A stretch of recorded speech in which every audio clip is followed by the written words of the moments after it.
नमस्ते बच्चों। आज हम अगला थ्योरी क्वेश्चन कर रहे हैं।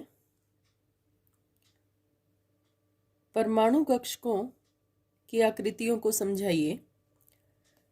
हालांकि 4 प्रकार के परमाणु कक्षक हमने पढ़े हैं, एस, पी, डी और एफ, लेकिन आपके सिलेबस में पहले 3 परमाणु कक्षक एस, पी और डी हैं, तो हम उन्हीं की संरचना के बारे में चर्चा करेंगे। कक्षकों की आकृति को उनके स्थिर प्रायिकता घनत्व, पहले इस शब्द को समझिए। स्थिर प्रायिकता घनत्व का मतलब होता है, हमने प्रायिकता घनत्व के बारे में पहले बात की है, किसी भी इलेक्ट्रॉन को उसके साई या तरंग फलन द्वारा प्रदर्शित किया जाता है। ये बात हम पहले कर चुके। और किसी भी बिंदु पर, परमाणु के अंदर किसी भी बिंदु पर साई स्क्वायर होता है जो, या तरंग फलन का वर्ग होता है, वह उस इलेक्ट्रॉन का प्रायिकता घनत्व कहलाता है। मतलब उस इलेक्ट्रॉन के पाए जाने की संभावना को बताता है। स्थिर प्रायिकता घनत्व का मतलब है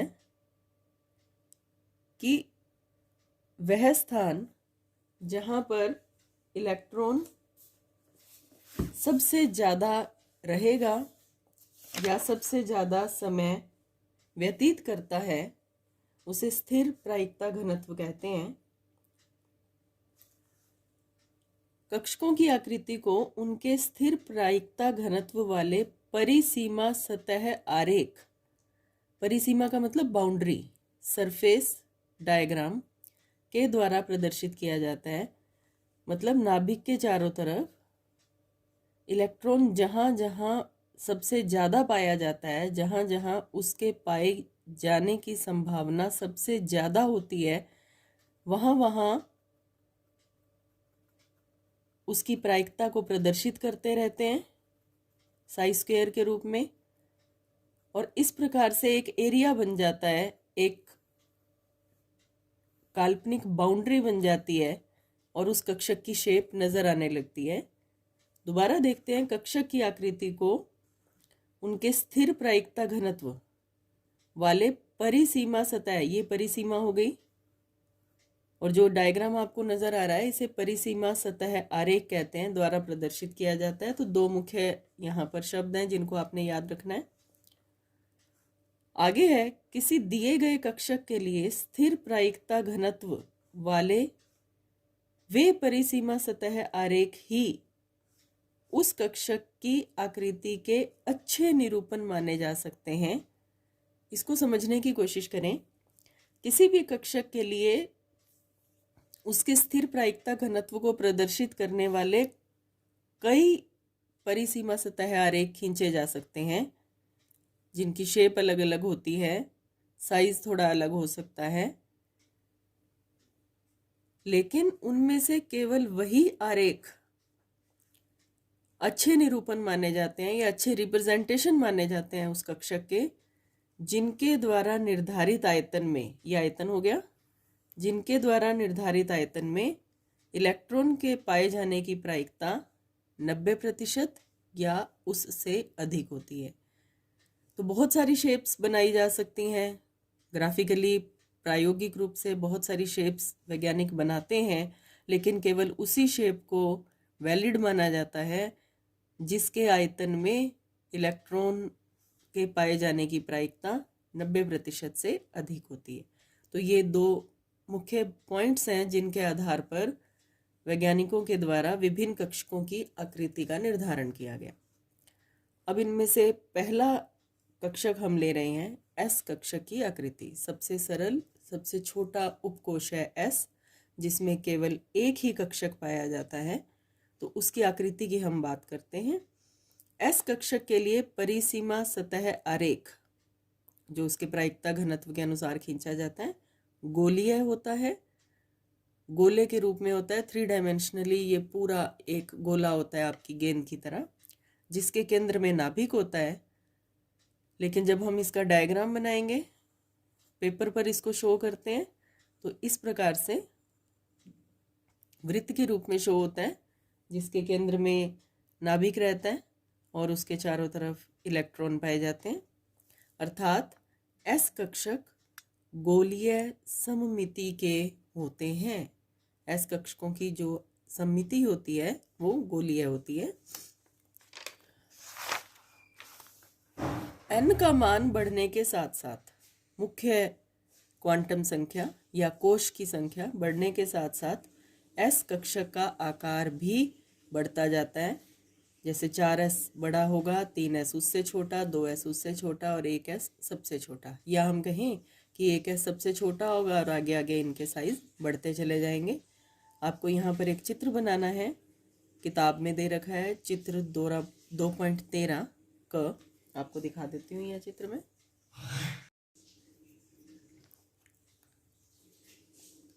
चित्र 2.13 क 1s और 2s कक्षक दिखाए गए हैं। ये प्रायिकता घनत्व को शो किया जा रहा है डॉट्स की सहायता से। ये जो बाहर आपको एक बाउंड्री दिख रही है, काल्पनिक बाउंड्री होती है ये परिसीमा सतह कहलाती है। और ये जो चित्र नजर आ रहा है इसे हम परिसीमा सतह आरेख कहते हैं।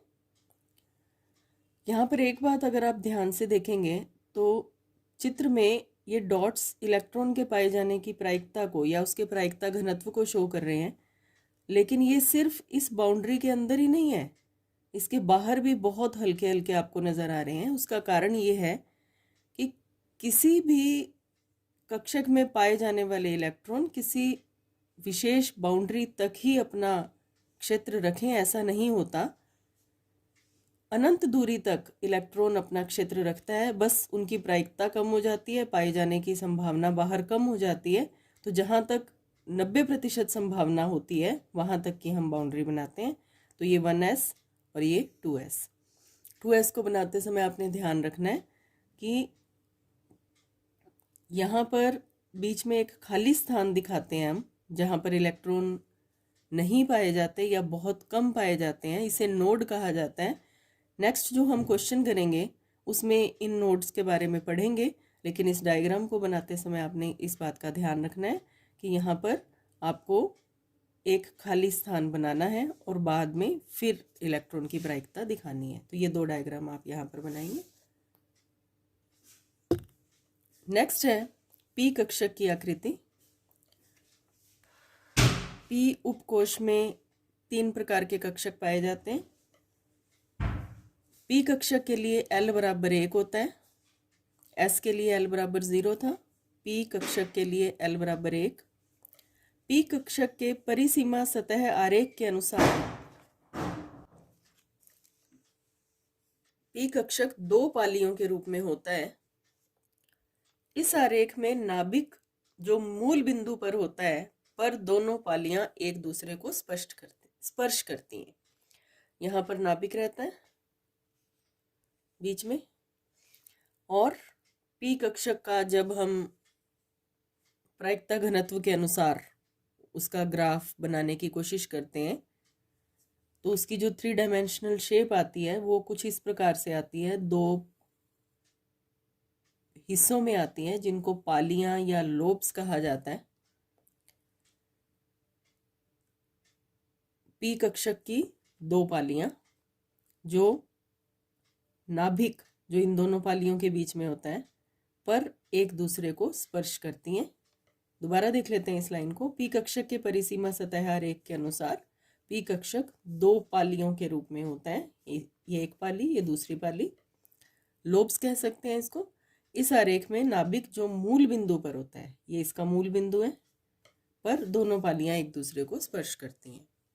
और नाभिक से गुजरने वाले तल पर प्रायिकता घनत्व फलन 0 होता है। यहाँ से जो ये तल इसके आर पार निकलेगा, नाभिक के आर पार इस प्रकार से जो तल निकलेगा वो इलेक्ट्रॉन नहीं रखता है या उस तल पर इलेक्ट्रॉन पाए जाने की संभावना 0 होती है। क्योंकि L बराबर 1 है इसलिए ML के 3 मान संभव होंगे, -1, 0 प्लस 1।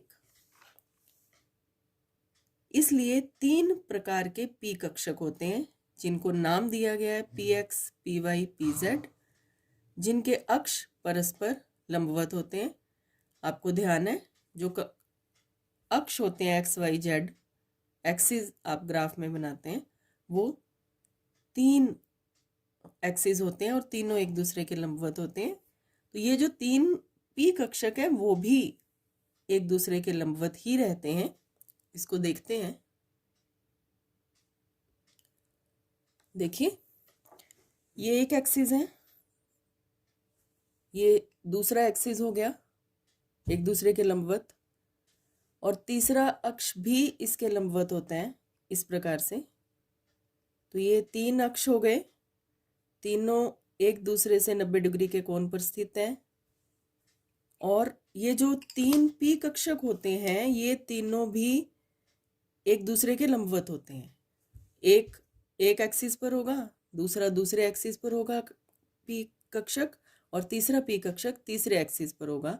इस प्रकार से तीनों एक दूसरे के लंबवत होते हैं। यहाँ पर ये बात आपको ध्यान में रखनी है। ये देखिए, तीनों एक दूसरे से 90 डिग्री के कोण पर स्थित हैं। यहाँ पर आपको एक बात ध्यान रखनी है कि इन तीनों पी कक्षकों का एक्स वाई जेड एक्सिस से कोई सीधा संबंध नहीं है। जैसे एक्स वाई जेड एक्सिस एक दूसरे के लंबवत होते हैं तीनों, बिल्कुल ये तीनों कक्षक भी एक दूसरे के लंबवत होते हैं, इसीलिए इनको एक्स वाई जेड नाम दे दिया, P X, P Y, P Z. लेकिन इसका इस बात से कोई कंसर्न नहीं होता है कि वो कहाँ पर पाए जाते हैं, बस तीनों परस्पर लंबवत होते हैं। आगे देखें, तीनों पी कक्षकों की आकृति और ऊर्जा समान होती है, बिल्कुल एक जैसी होगी तीनों की आकृति भी और ऊर्जा भी। n का मान बढ़ने के साथ साथ इन कक्षकों के आकार और ऊर्जा बढ़ते जाते हैं। जैसे हमने s के लिए किया था बिल्कुल वैसे ही। जैसे कि 2p से हम शुरुआत करते हैं, 2p की आकार भी छोटा, ऊर्जा भी छोटी कम। 2p से 3p, आकार में भी बड़ा और ऊर्जा भी अधिक। इस प्रकार से 4p, ये आगे बढ़ते चले जाते हैं।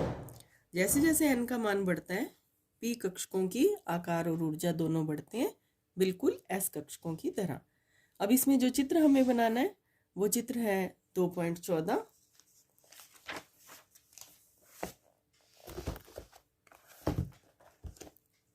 ये दिखाया गया है यहाँ पे 3 एक्सिस दिखाए गए हैं, एक्स, वाई, जेड। मैं आपको पहले ही बता चुकी हूँ, इनको हमें गणित के रूप में दिखाना ज़रूरी नहीं होता है, बस ये तीनों एक दूसरे के लंबवत होते हैं। और जो ये लंबवत एक्सिस होते हैं इनको बनाने के लिए 2 एक्सिस हम सीधे बना देते हैं परपेंडिकुलर, और तीसरा एक्सिस इस प्रकार से बनता है। इनको आप एक्स वाई जेड नाम दे देते हैं। अब मान लीजिए किताब की तरह ही इसको एक्स, इसको वाई और इसे जेड कहें, तो जो पी एक्स होगा वो इस प्रकार से रहेगा,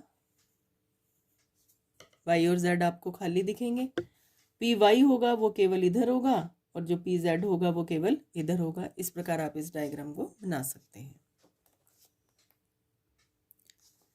नेक्स्ट है डी कक्षकों की आकृति।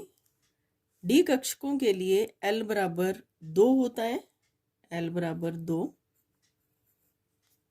क्योंकि L बराबर 2 के लिए ML के 5 मान संभव हैं, -2 से +2 तक, इसलिए डी कक्षक भी 5 होते हैं। इनके नाम याद करेंगे, D X Y, D Y Z, D Z X. X Y, फिर वाई के साथ जेड और फिर जेड एक्स। चौथा है D X square minus Y square, और पांचवा है डी जेड स्क्वायर। इनके परिसीमा सतह आरेख चित्र 2.15 के अनुसार होते हैं। तो वो डायग्राम हम देख लेते हैं।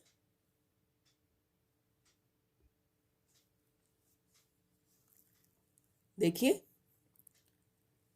ये है एक्स वाई, जब आपको एक्स वाई बनाना है, एक्सिस 3 एक्सिस तो बनाएंगे ही, जब आपको एक्स वाई बनाना है तब आप इनको इन बिटवीन द एक्सिस बनाएंगे।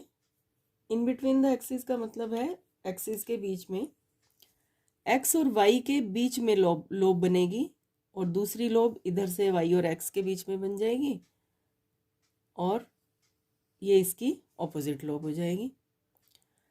आगे देखें, एक्स जेड, ये एक्स और जेड के बीच में 2 लोब्स बन जाएंगी। वाई जेड, वाई और जेड के बीच में 2 लोब्स बनेंगी। और X square minus Y square, ये एक्सिस के ऊपर होता है, ये तीनों एक्सिस के बीच बीच में थे। जैसे कि हमने अगर 3 एक्सिस बनाए तो इनके बीच की जगहों में थे ये, लेकिन जो X square minus Y square है ये एक्सिस के ऊपर है, एक्स एक्सिस के ऊपर और वाई एक्सिस के ऊपर। और जेड स्क्वायर पूरा का पूरा जेड एक्सिस पर होता है। 2 लोब ऐसे दिखाएंगे और बाकी इसके परपेंडिकुलर जा रही हैं। ये जो शेप थी पी कक्षक की शेप, उसे हमने कहा था डंबल शेप, डमरू जैसी आकृति, और इसे हम डबल डंबल्ड शेप कहते हैं। 2 डंबल नजर आ रहे हैं आपको डी कक्षकों में। इसमें ये चारों लगभग समान ऊर्जा के और समान शेप के होते हैं और डी जेड स्क्वायर की शेप कुछ अलग होती है।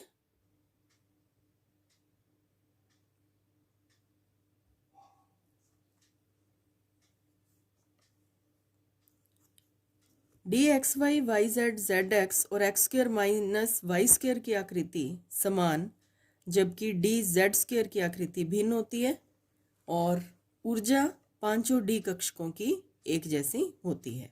तो ये हमने डी कक्षकों की आकृति के बारे में पढ़ा। इनके डायग्राम्स की आप प्रैक्टिस करें और इनको याद करने की कोशिश करें। Thank you.